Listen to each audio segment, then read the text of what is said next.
was a pretty brave person when I was younger. Or maybe I had that sense of invincibility that comes with youth. I'd survived some things. A stalker who pursued my sister and I for over a year and a half, being sexually assaulted, 2 house fires, and growing up in a house that I swear to you was haunted. Not in that Disney way either. I'm talking torture chamber in the basement and strange things going on. Anyway, I suppose looking back that having been through all of that made me feel a little like I was sort of invincible. Or maybe I just assumed that I'd gotten all of the bad stuff out of the way and nothing else would happen. Whatever it was, I learned to know better. When I was 17, I didn't have a driver's license. In fact, I was 36 before I did. I walked most places, occasionally catching rides with friends and less occasionally hitchhiking. The night in question was one of those seldom seen occasions when I decided to hitchhike, having worked late and being too exhausted to walk. Now, most of the time when I'd hitch a ride, I wouldn't get in a car with a lone man. Only women, or rarely men with a wife or girlfriend and or kids in the car. This night though, cars were few and far between, and it was cold. And really, if I'm being perfectly frank, when he pulled over, I took a good look and figured I could take him if he tried anything. He was on the slender side and had a strange frailness about him, even though he looked healthy enough.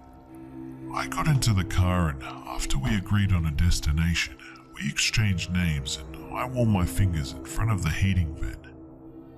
He spoke quietly, asking a few questions along the lines of was I a local and how did I like living there. He said he'd only been there for a couple of months but found it beautiful and hoped he could find happiness there. That comment struck me as a little odd, but I brushed it off. It began to snow and the road quickly got slippery, so he slowed and kept his eyes straight out the windshield, driving silently. I was okay with that, as small talk was never my forte. About 10 minutes later, I noticed a car near the intersection we were approaching seemed to be sliding, so I said, "Watch out!" He immediately hit the gas, shooting through the intersection and burst out with, "Don't ever scream at me." Needless to say, I was taken aback. I said, "Look, this is close enough. Just pull over here and I can get there." He didn't seem to hear me. Richard, did you hear me? I said you can pull over here and let me out." No response. He just stared straight ahead, driving faster now than he had been since it began to snow. To say I was scared doesn't seem to cover the depth of the fear that began to arise in me. I didn't know if I should stay quiet or speak, but I was damn sure not going to yell after his outburst. After about a mile, he began to mumble under his breath. I couldn't quite make out what he was saying, but I assumed that he was speaking to me, so I said, I couldn't hear you." He began to speak quietly and rapidly, saying things like, "You're always yelling at me. I've told you time and again how I don't appreciate being yelled at. But do you listen? No. Well, I'm done listening to you now. Do you hear that?" I was at a complete loss. I didn't know what I should say in response, or even if I should say anything at all. I contemplated just jumping out of the car, but nixed that idea when I realized that the door lock was missing. There was just a silver-lined hole where it should have been. I'd started to cry and debate with myself about causing an accident by grabbing the wheel and hoping for the best. At least, I figured, there was a chance I'd survive that. When he suddenly looked at me for the first time since I'd gotten into the car. He blinked several times, rapidly, and slowed the car, pulling into a gas station. I wanted to see if he'd unlocked the doors, not wanting to say anything to set him off again. After a minute or two, he quietly said, "I think I better let you out here," and hit the button to open the locks. I wasn't about to hesitate. I jumped out of the car as if I were on fire. I was about to turn and walk into the gas station when he called my name. He looked so damn sad, I hesitated. He apologized, said he was sorry if he frightened me, that he would never have harmed me, and asked if I'd be able to get home okay.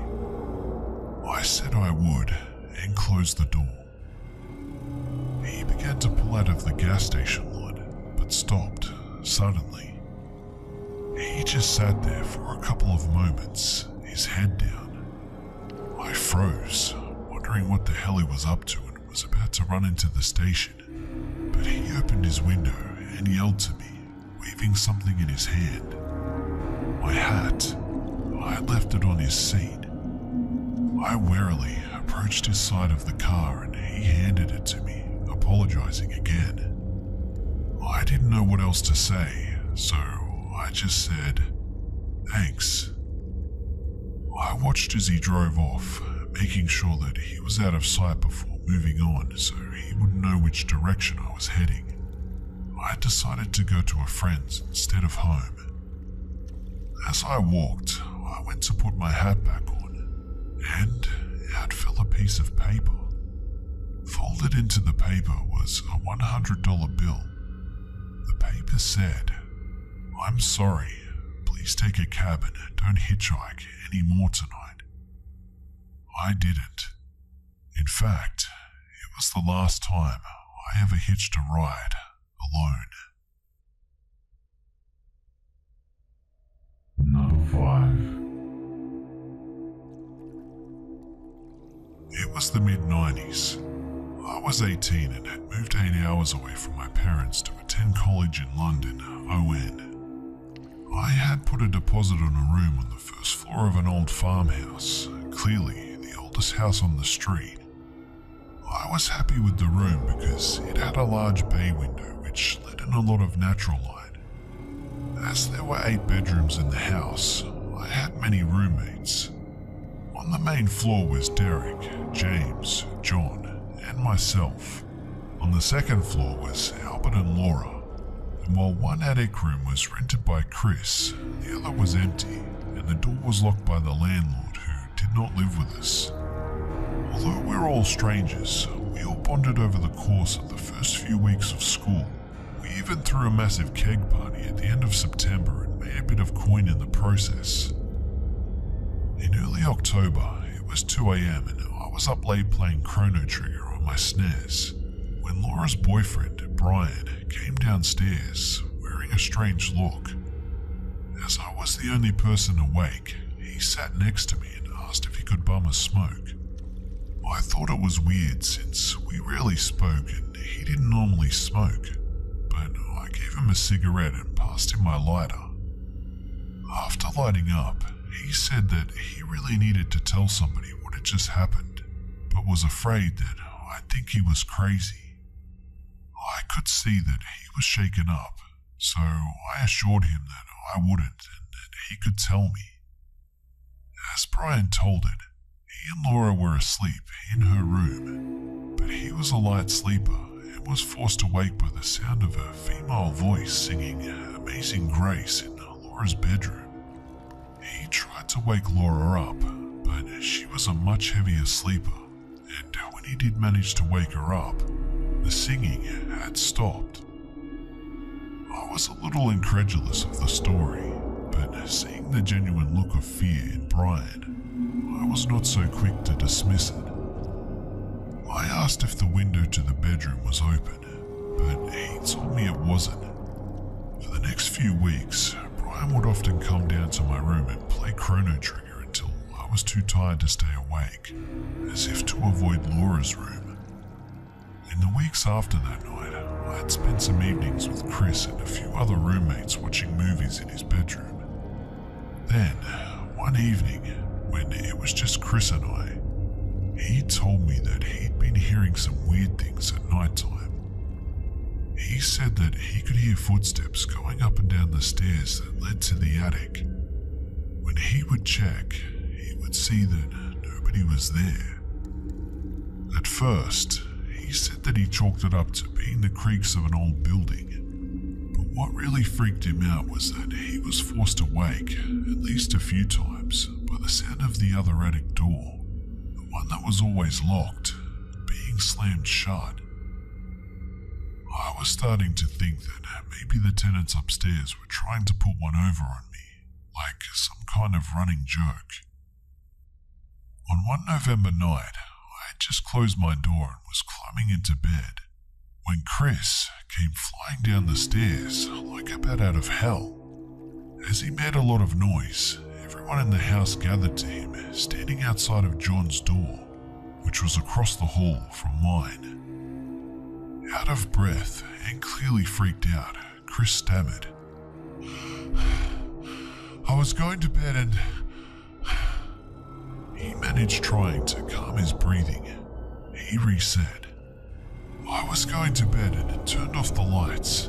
My entire bedroom was covered in tiny glowing things. My bed, my desk, the floor, everything. I picked one of them up and they all disappeared instantly, except the one in my hand," he said excitedly as he showed us a tiny piece of white paper. It was rectangular, about 1 centimeter wide and 1.5 centimeters long, and was not glowing. We all just looked at each other, not knowing what to say.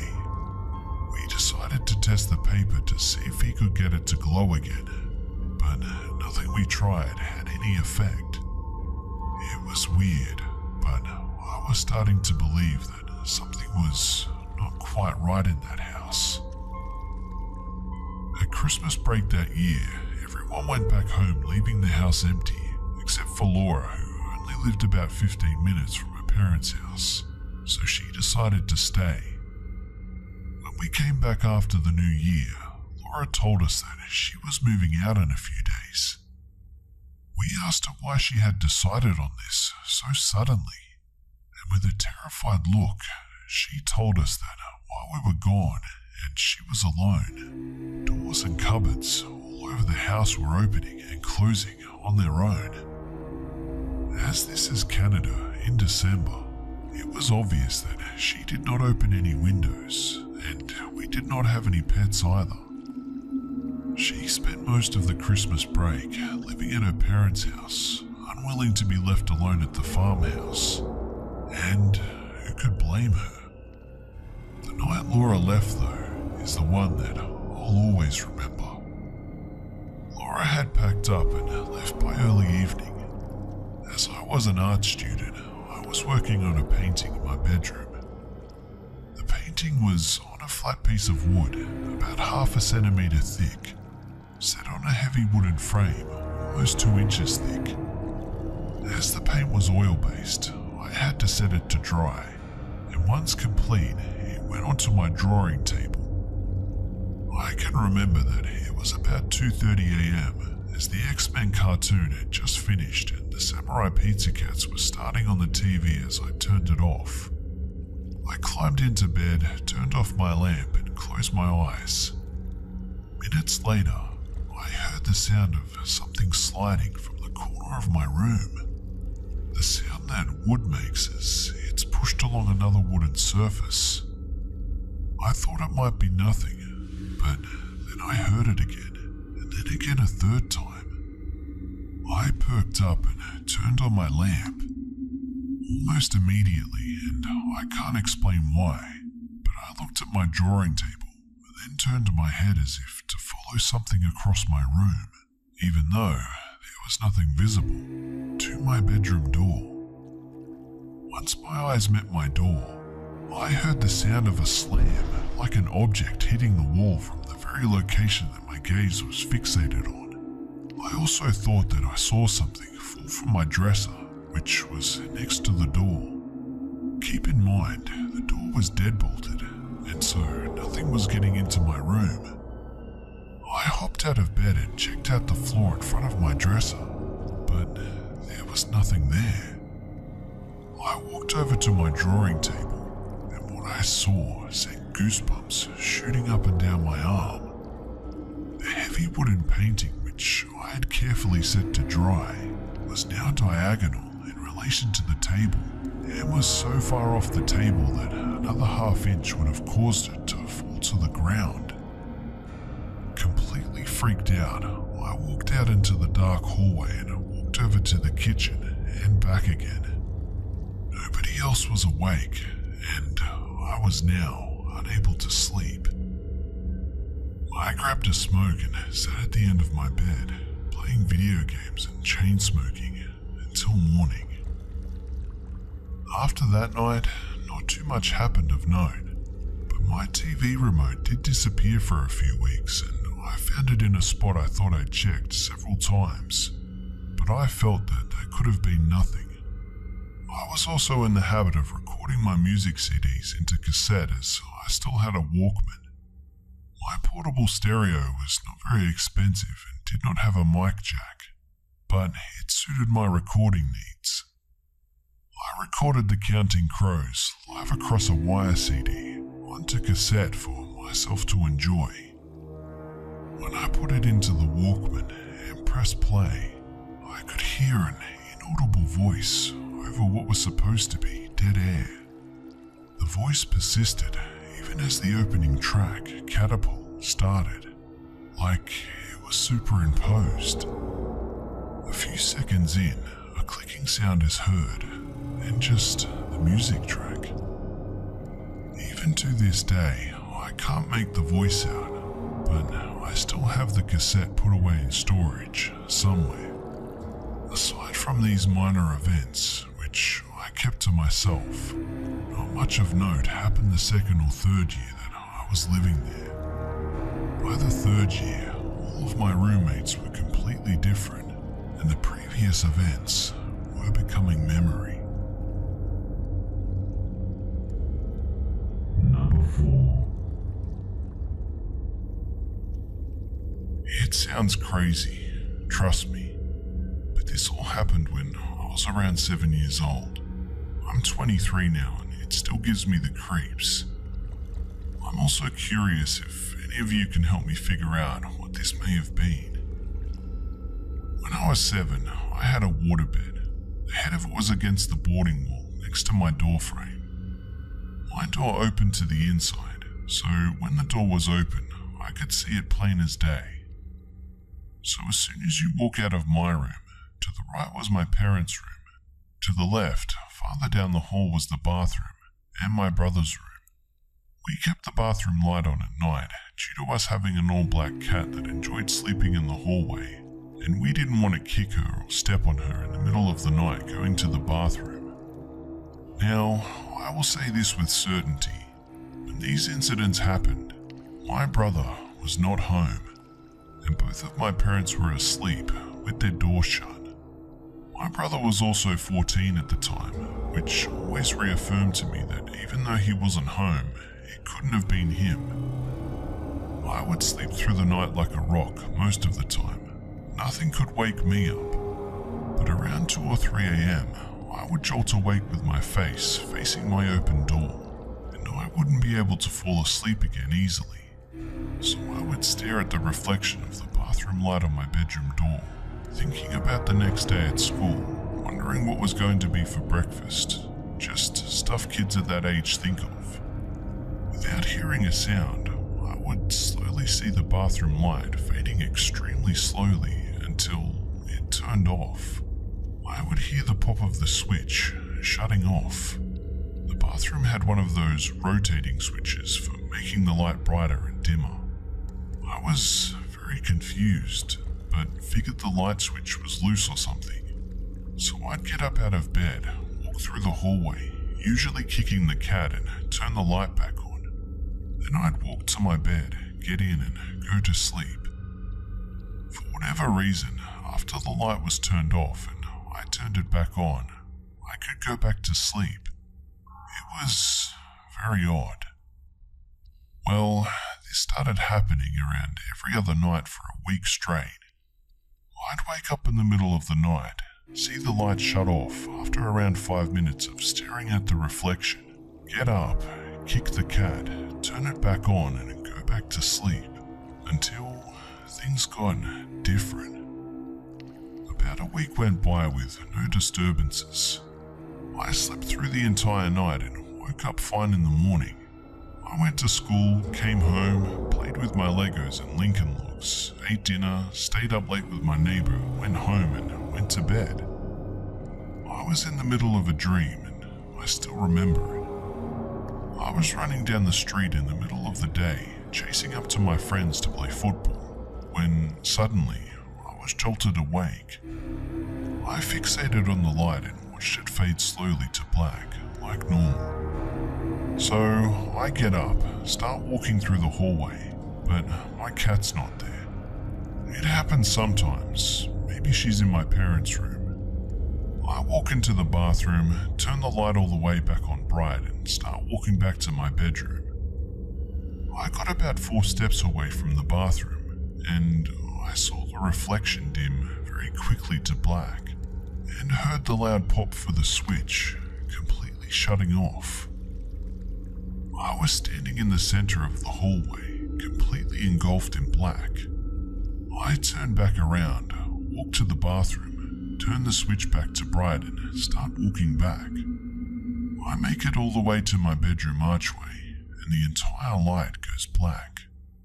No fade, no pop from the switch, just black and nothing else. At that point, I'd had enough and I got into bed, laid down and tried to go back to sleep. It took me about 2 hours to fall back asleep, but eventually I did. The next night, I'm dozing off to sleep. It's probably 11 or 12 and I'm slowly fading. I'm facing my door but my eyes are shut. I'm not even thinking about the light right now, and I fall asleep. Since I had a waterbed, the frame was close to the ground and I slept right on the edge against the barrier. I wake up to my pillow hanging halfway off my bed. Frustrated for being woken up because of this, I grab it and throw it back under my bed and go back to sleep. About probably an hour later, I wake up and feel my head slowly sliding with the pillow off of the bed. I jolt up and my pillow falls off of my bed. I got mad and yelled out for my brother to stop messing with me, even though he still wasn't home. I grab my pillow and slam it back down onto the waterbed and shut my eyes and lay there. I didn't open my eyes or move for what felt like an eternity. I have no idea how long it could have been, but I was acting like I was asleep. And then I slowly felt a tug on my pillow, and my pillow started moving off of the bed again. I feel my head get halfway off of the edge, bolt my eyes open and throw my head left to face my doorway. And what I saw still haunts me to this very day. It looked like a small child, around 5 or so years old, only it had no face. It had the outline of a head and body, laying on the ground with its arms reached out and hand gripping the corner of my pillow. This thing was darker than dark. It was like a shadow figure, only darker. The blackness of my room and hallway was a grey compared to this thing, and I stared directly into its face for a good 3 seconds. No eyes, no lips, no mouth. It didn't make a sound or a peep. I know I was staring into its face because when I saw it, it looked up at me. I opened my mouth to scream for my mum and it let go, flew backwards while laying down out of my bedroom doorway, and I heard pounding on the floor, like heavy footsteps running down the hallway and a door slamming very loudly. I screamed for my mum and she came running out of her room and grabbed me and started asking me what was wrong. She took me into her bedroom and had her door open and I could see the hallway. My brother's door and bathroom door were both wide open. There was no way that they were slammed shut. It wasn't possible. I've never seen anything like that again in my life, that vividly. It horrified me. And the fact that I can remember this 16 years after the fact, like it happened yesterday, is what creeps me out the most. It stuck with me. Does anyone have any idea what this may have been? Number 3. This scary encounter happened tonight. I don't know exactly why it happened. All I can say is that it did, and it scares me to death whenever I think about it. I'm sitting in my room with all of my lights on as I share this, and I might just sleep with the lights on tonight. Tonight, my younger brother Moose and I were left alone for a bit while my mum went out to visit a friend. This isn't a big deal. We usually just watch TV and just hang out until she gets back. However, tonight we got bored and decided to go for a run. My brother is starting school on Tuesday and is going to play sports, so he's been trying to build up his endurance. I'm usually home in the evenings, so I've been making an effort to spend some time with him on his runs. We usually go late in the evening since it's cooler and most of the dog walkers and old ladies are indoors for the night. Our neighborhood has always been safe, but tonight that changed. We set off around 8 o'clock. It was starting to get dark. Moose usually runs ahead and takes a different street while I stay on the main street. The two streets go up a big hill and eventually meet and form a large circle.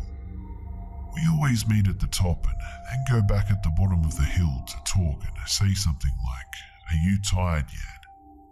Sometimes we pass each other and he goes the way I came and I go his way, because we know we'll eventually meet at the top of the hill again. This has been our routine for the past few weeks, and I've enjoyed our time spent walking home after our run. We talk and joke. It's just a good time. But tonight, something happened.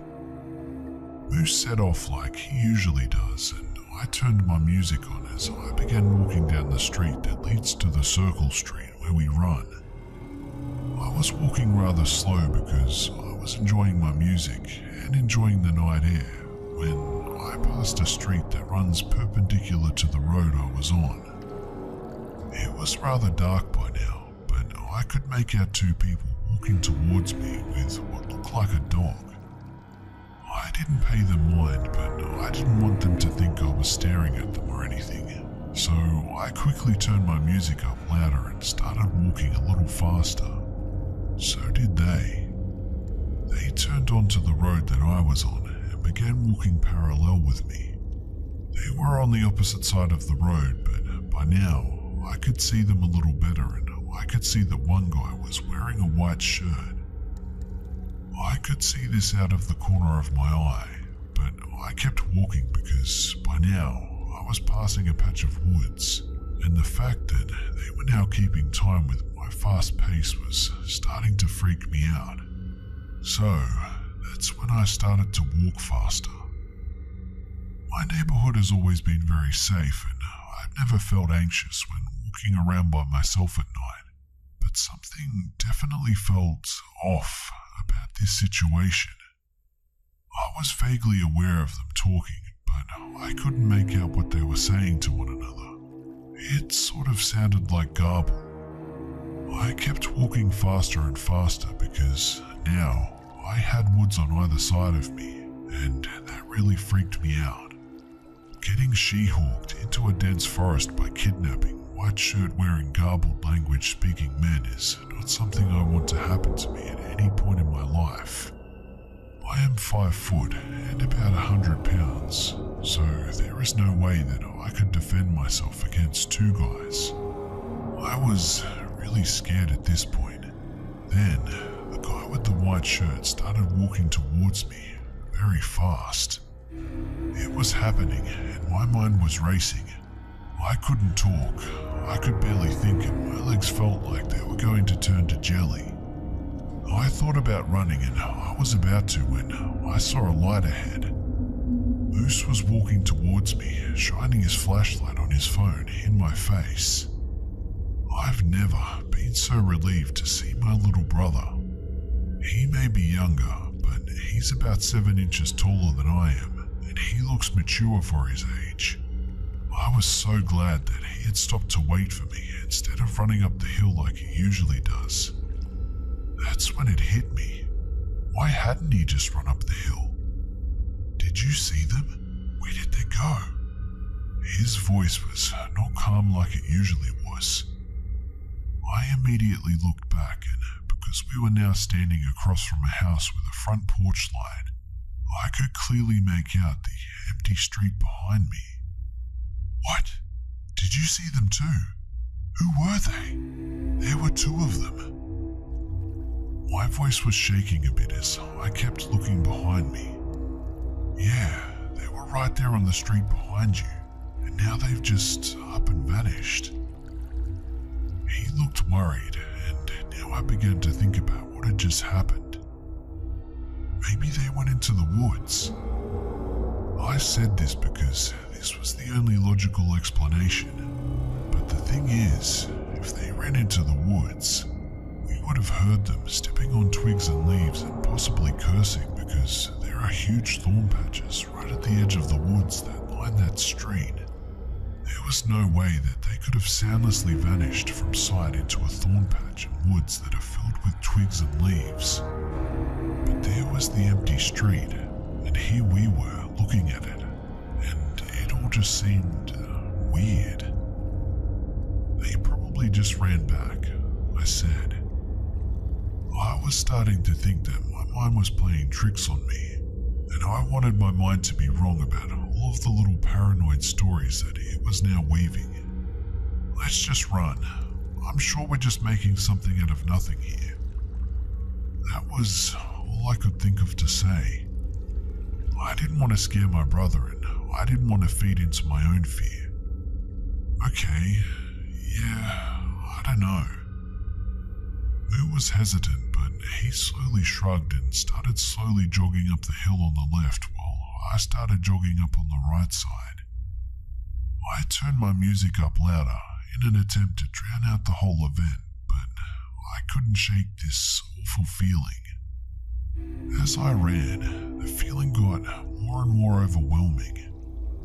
I felt like someone or something was staring at me. I could feel something trailing me. I looked back, but all I saw was an empty street behind me. At this point, I started to feel faint. Whenever I'm scared, I either freeze or I faint, and right now, I felt like I might pass out. I slowed to a walk, but I kept moving because I knew that I would eventually meet up with my brother at the top of the hill. My brother?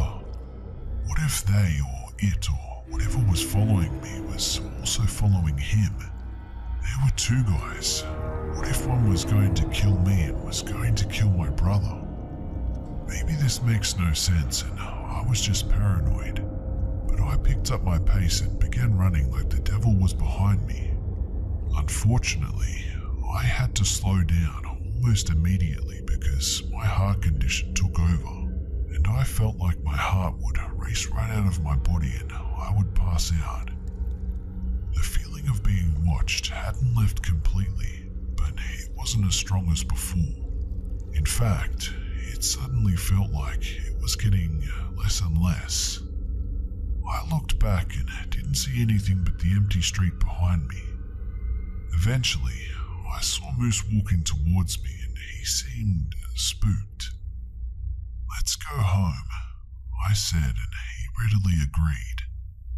The feeling that had overwhelmed me before was now gone, so I decided against mentioning it to Moose since I didn't think it would help anything at this point.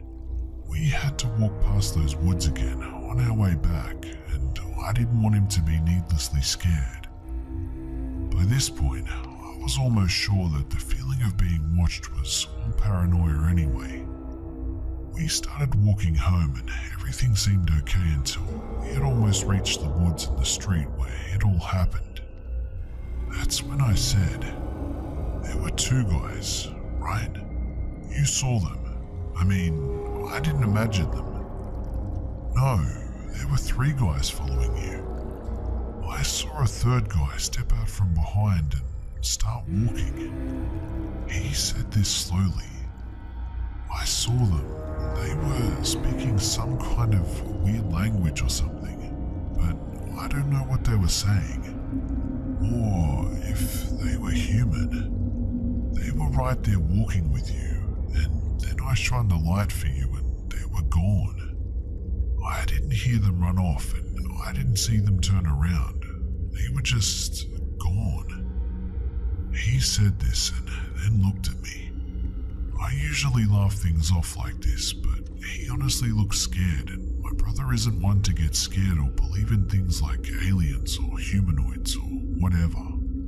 That was it for me.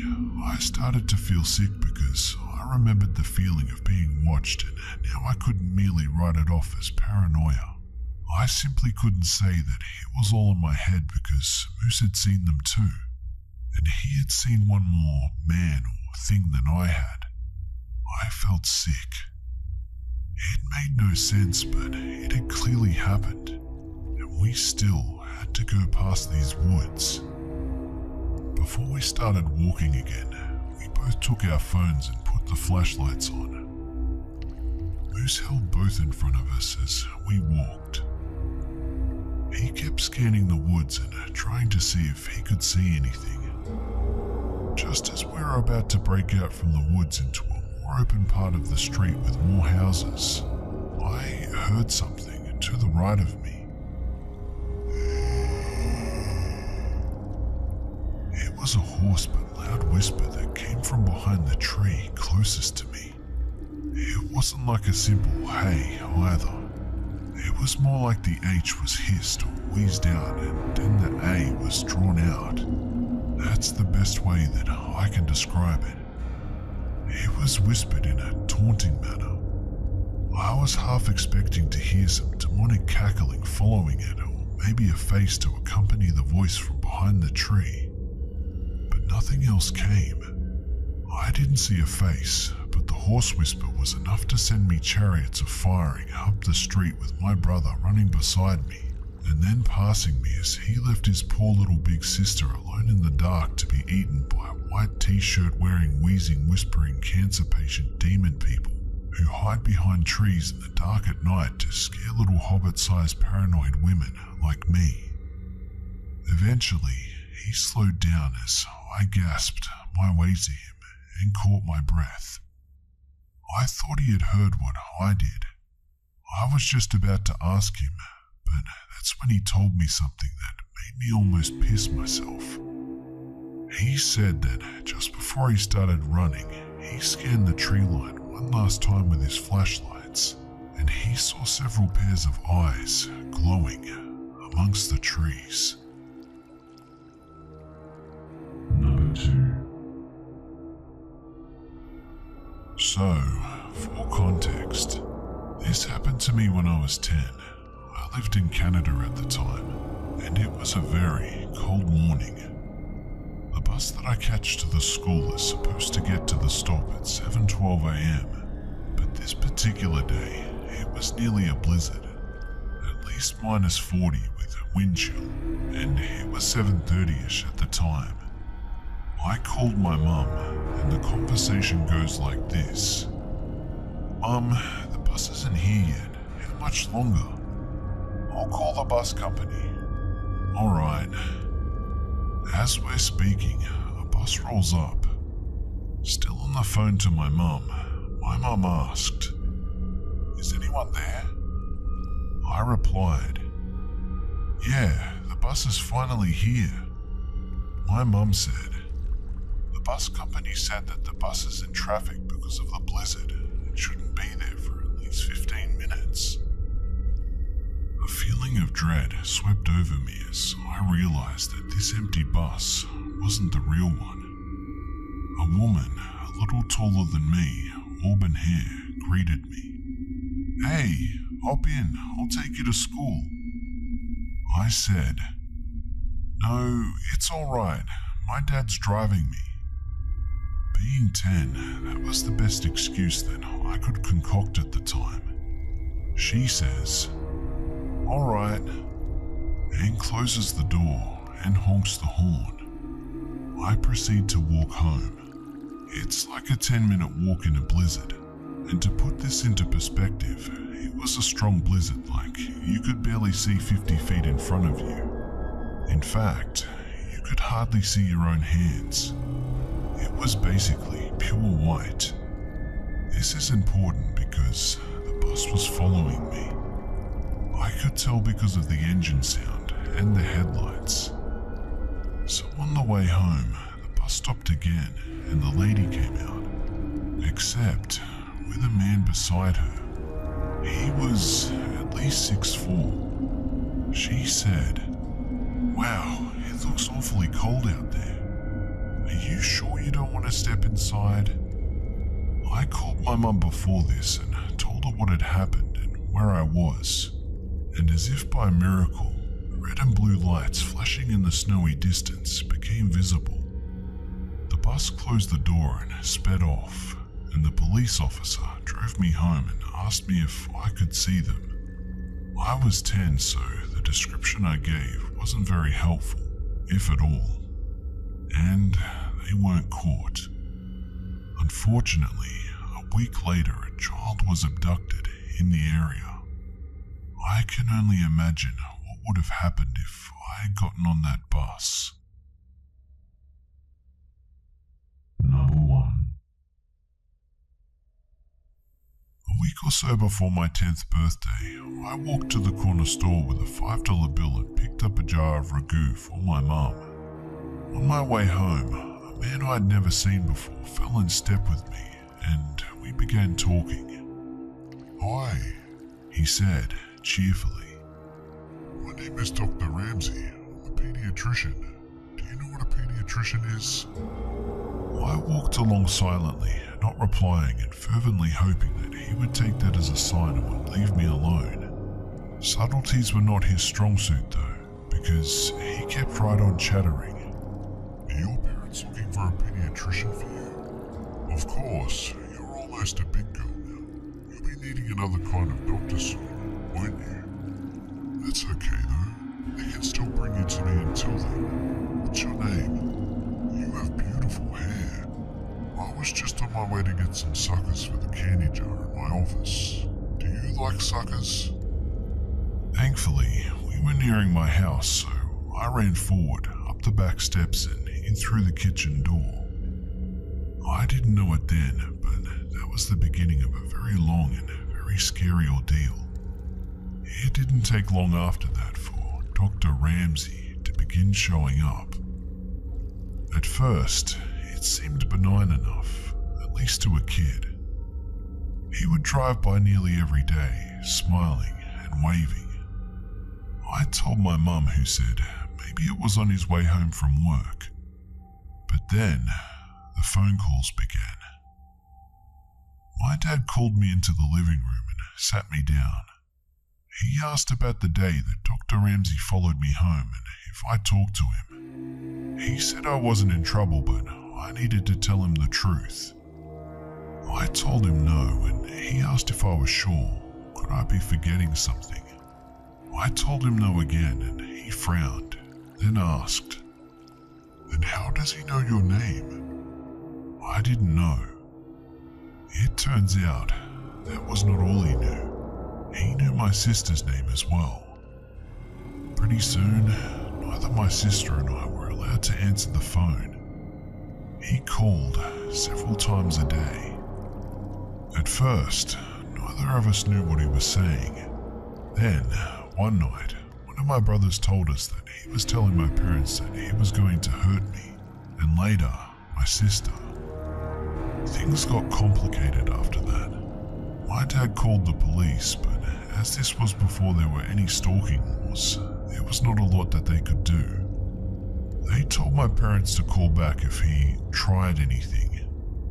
My dad then called a friend of his back in the day who happened to be a cop. For the next month, my dad's friend escorted me to and from my school.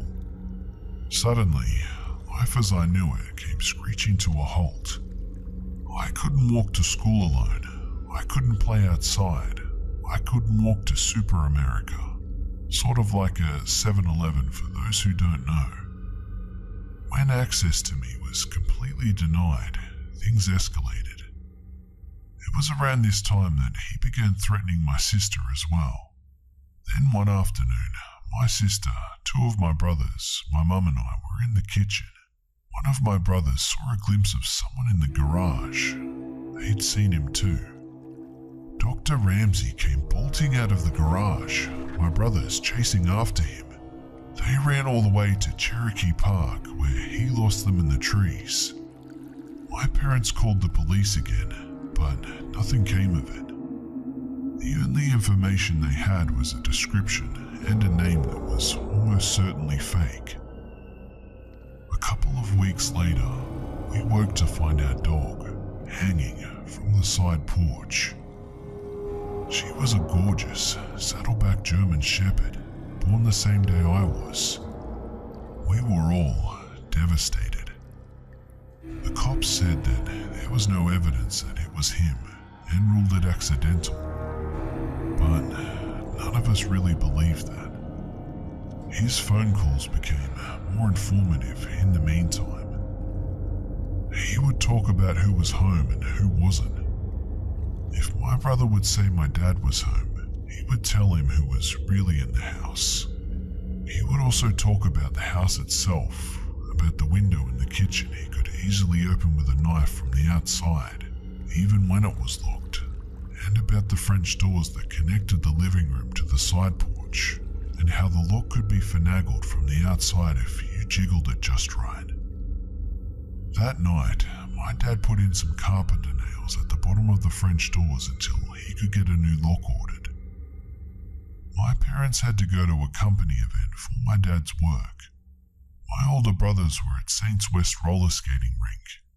My sister was on the phone with her best friend. My little brother was on the floor asleep. I was watching Devo on the midnight special with Wolfman Jack. It was late.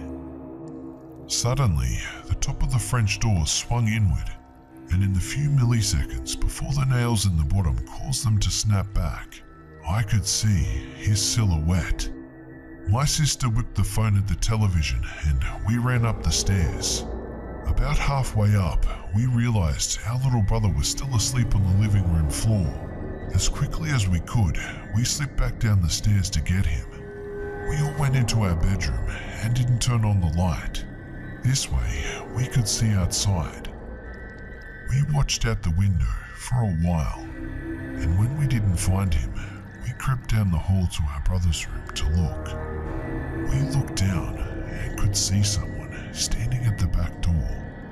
He knocked loudly. "What do you want?" My sister asked out the window. He stepped back and said, "Is this the Mercy residence? I have a pizza for delivery. Can you come to the door?" She scoffed at him, declaring that she was not stupid. She could see that he didn't have a pizza, and she was calling the cops. He left. A short while later, my brothers returned home. We told them what had happened, and they walked around the yard, watching for him. They came back in, and things settled down. By now, we'd pretty much given up on calling the cops because it never really helped. So, we just went back in, each of us, except my youngest brother, still asleep, carrying a knife from the kitchen, just in case. Eventually, one of my brothers went into the kitchen to get a bowl of cereal as a snack. You know that sensation you get when you can just feel someone watching you? Yeah, he had that in spades. He kept looking around the kitchen, through the doorway, into the dining room, at the windows. He didn't see anything, but he could still feel eyes on him, so he went closer to the door to try to see better. The kitchen lights were reflecting on the windows of the door. It had 3 rows of 3 windows, so he still couldn't see. He stepped closer, and closer again, until he was right up to the door, then cupped his hands on either side of his head so he could see. There, on the other side of the window pane, was Dr. Ramsey, smiling back at him. He turned to yell for my older brothers, and when he looked back again, he was gone. They went out again to look for him, but didn't see him. The next night, we were at the table playing Crazy Eights, and my brother was restless. My sister asked him what was wrong, and he said he always felt like any minute now there would be a bang bang bang on a door or window. Almost immediately after he finished this sentence, there was a bang on the window right behind him. In the chaos, the 2 eldest ran out, but he was already gone. A couple of weeks later, I was at school and we were outside on the playground during recess. I was swinging upside down when I saw that now familiar blue Ford Galaxy cruising by, moving slowly. There he was, smiling and waving. He called my name and I ran to the teacher and told her. The school had been told all about him, and she took me inside right away and called my mum. That same day, my mum had gotten a call from the school office asking her to verify that my dad was picking me up, as he'd called to say that he was on his way. He wasn't picking me up. Not long after that, I woke up one night, thirsty. I went down to the kitchen for a drink, and there, sitting alone in the dark, was my dad. On the table, a gun. He was tired of the police waiting until Dr. Ramsey tried something. He was tired of his children being terrorized. He was tired of being afraid every time that he left for work that something would happen to us while he was gone. I sat with him for a time, watching, before he sent me back to bed. These events, and many more, took place over a period of around 18 months. Then, as suddenly as it began, it was over. He had vanished from our lives. The phone calls, the drive-by with the creepy waves, everything. For a long time, during and after the Dr. Ramsey days, I would have a reoccurring nightmare in which I would wake up to find him standing over me as I slept. It took a long time before I felt like a kid again. I found out years later that when he was calling, Dr. Ramsey would tell my parents that he was going to rape and kill me, and later my sister, and that there was nothing that they could do about it.